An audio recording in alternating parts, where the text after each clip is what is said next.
we believe that the more we sin, the more powerful we are, and that's not true. The worth itself gives you the illusion that that's true because everyone meets their addictions. But from God's perspective, the more you sin, the more power is taken away from you. Yeah. And did you want to talk about the feelings about feeling bad about yourself in relation to this scale? Yeah, feeling bad about yourself is a sin. Interesting.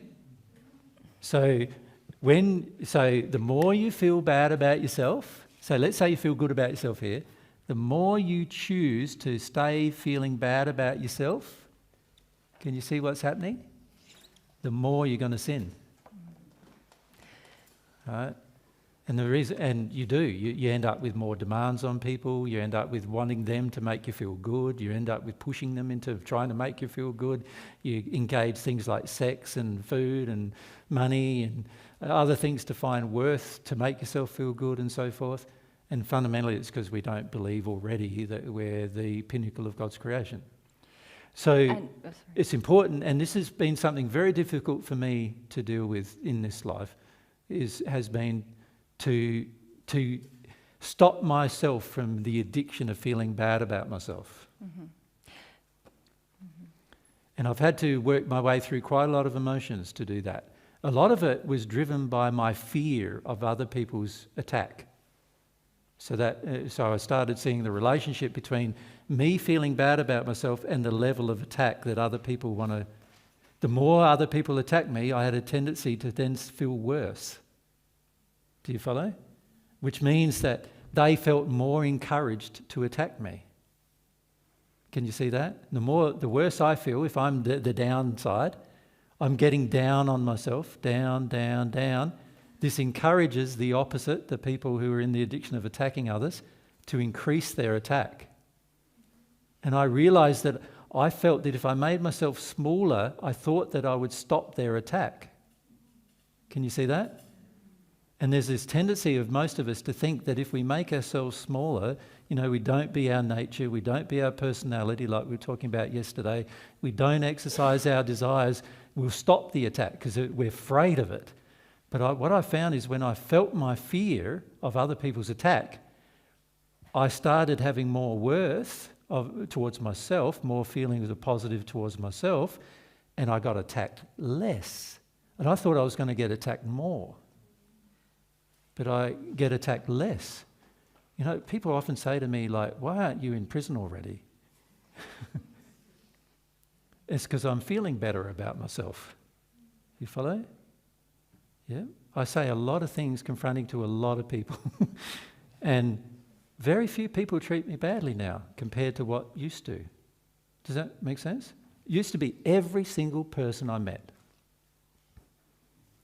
The worse I felt about myself, the more that was encouraged. The less I feel about myself. And I after a while, I understood the dynamic because God's feelings about it, you start to understand.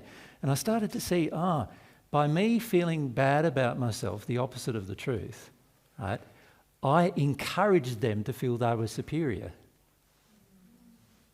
And in them feeling superior to me, they felt greater. And in feeling greater, they felt they had more justification to make me feel worse.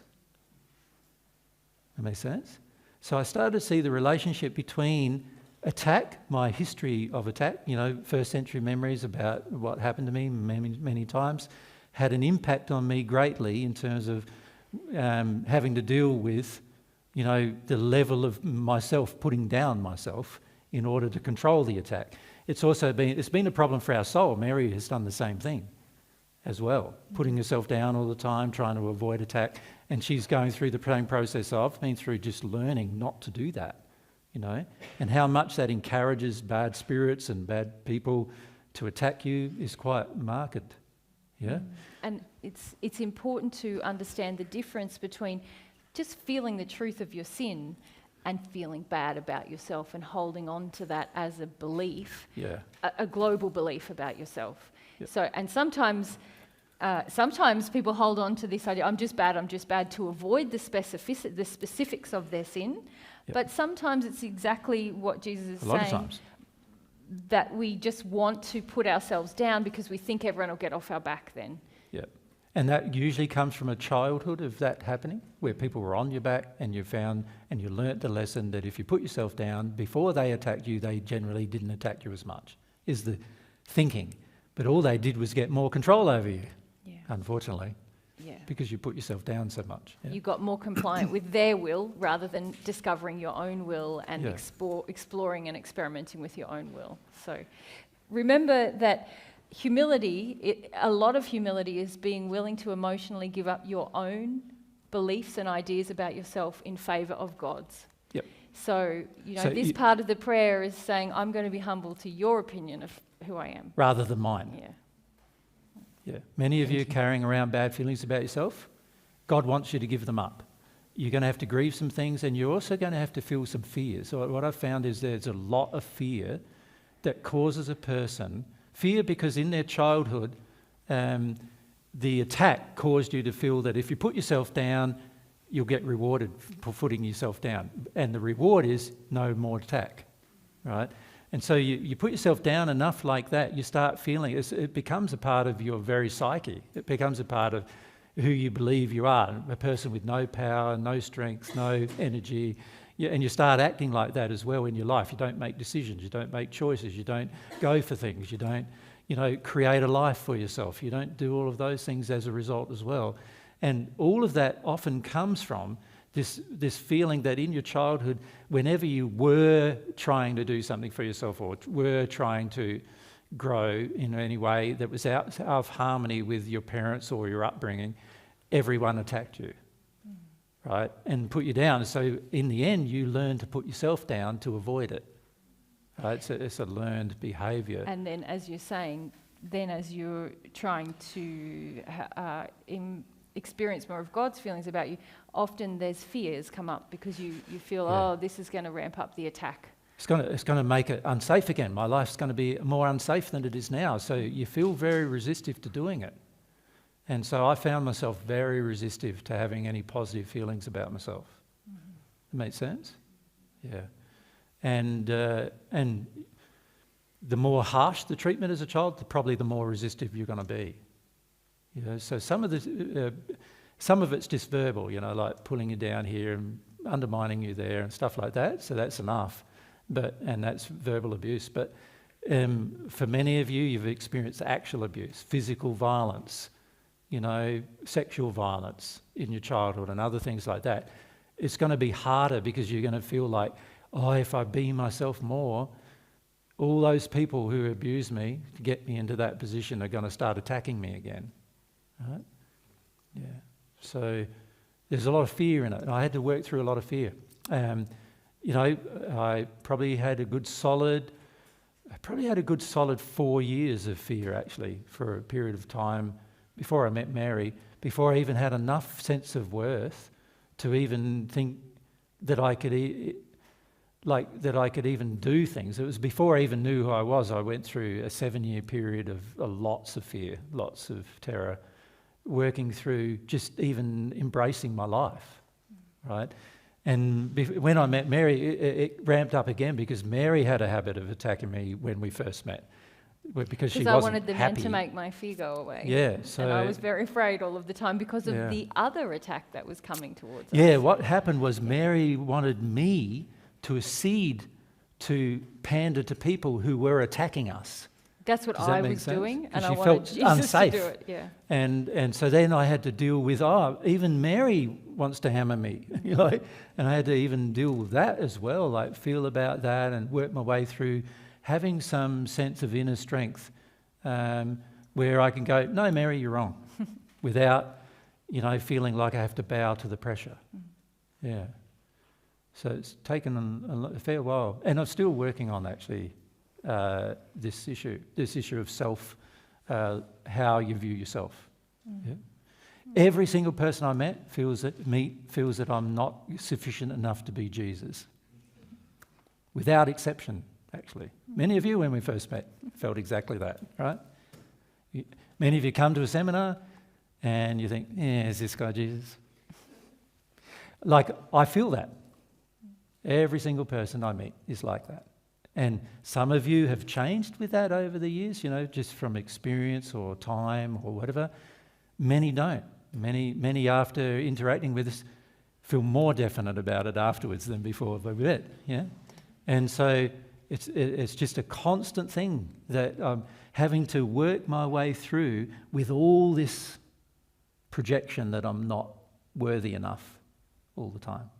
So it's been a big thing for me, and for any of you who have this problem, you're going to find it's going to take some hard work, sincere work on your behalf to let yourself start to believe what God's trying to tell you.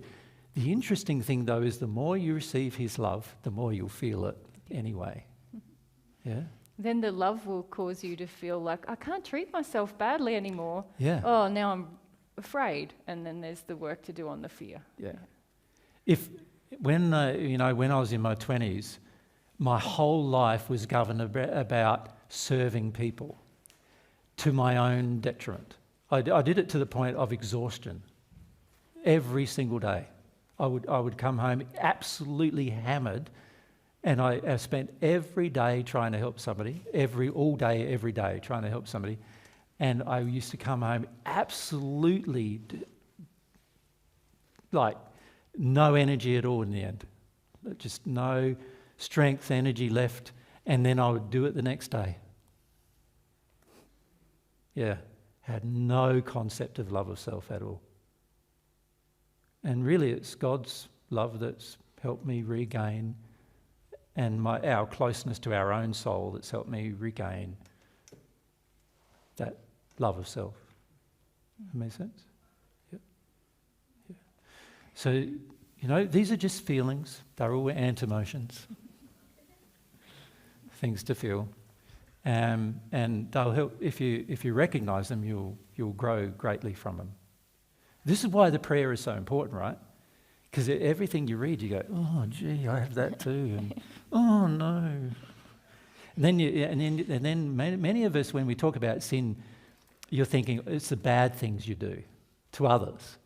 But actually, a lot of our sin is the bad things we do to ourselves. You understand? And one of the bad things we do to ourselves is treat ourselves as if we're worthless. Yeah, many of us do that. What do you think a smoker's doing when they're smoking? Aren't they saying, I'm worthy of death? I'm worthy of all this bad air in my lungs. I'm not worthy of clean air. There's a lot of sadness in that. Yeah, a lot of feelings of poor worth in that. When you have some worth, you won't feel like smoking anymore. You just won't. Right? There's a lot of these kind of feelings that are involved in a lot of things we do on earth. A person who overeats, same.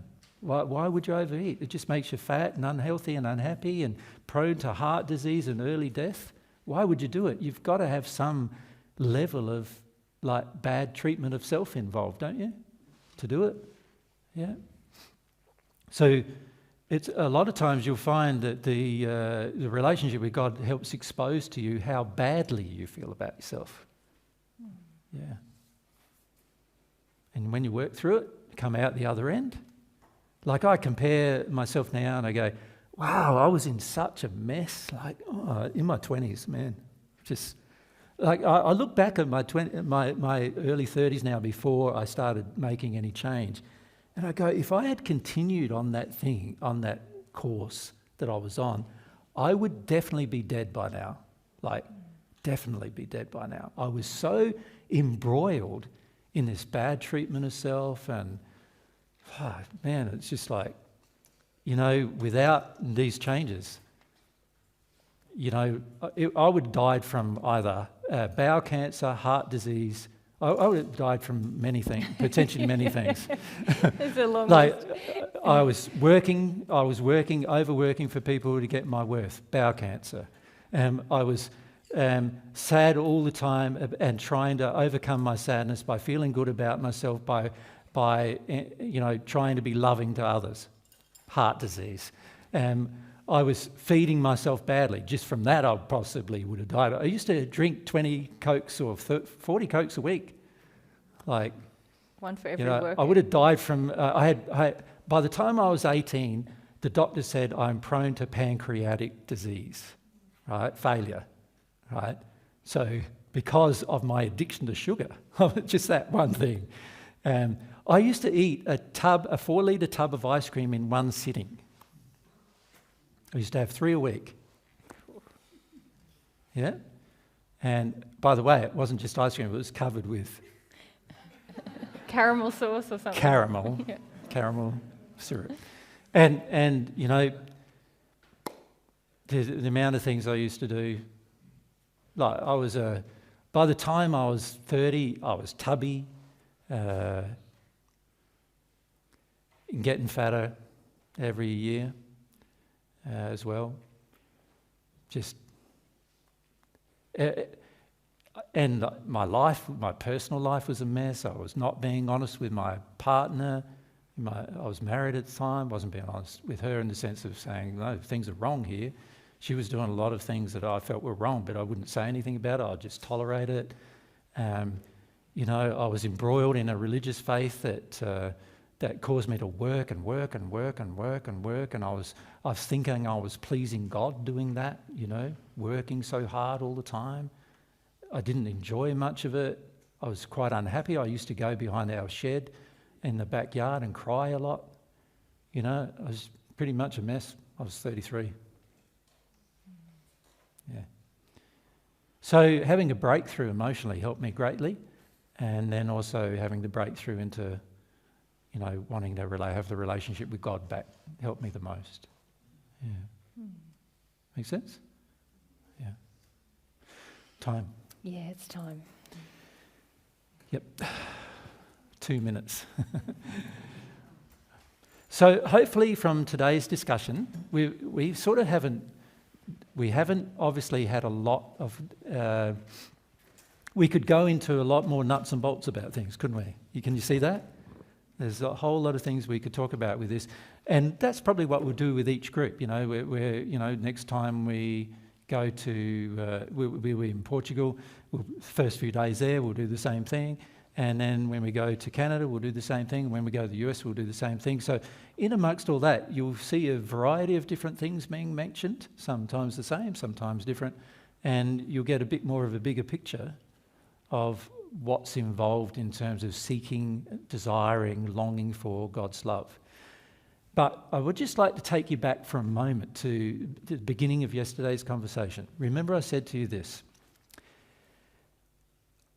to change or grow in love, I need to become more loving, right?